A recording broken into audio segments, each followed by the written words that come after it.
დავალება. ეს სავანე არ შენდებოდა ადამიანის მიერ შემუშავებული გეგმის მიხედვით, ან მისი ნება-სურვილით. არამედ იმიტომ, რომ ღმერთმა ინება ასე.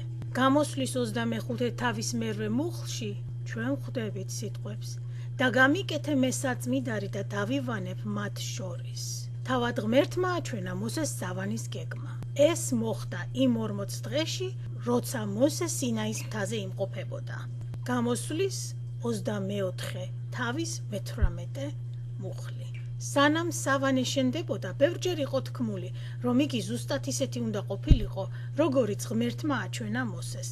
გამოსვლის 39 და 40 თავებში. საუბარი ეხებოდა ისეთ მშენებლობას, რომელსაც ადამიანი თავად ვერასოდეს მოიაზრებდა.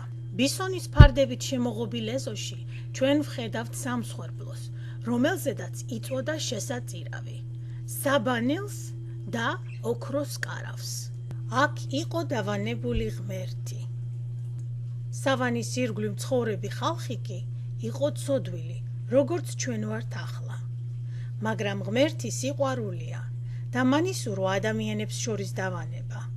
ამ ადგილს მხოლოდ ერთი შესასვლელი კარი ჰქონდა, რომელიც მოთავსებული იყო მის აღმოსავლეთით ცენტრალურ ადგილას.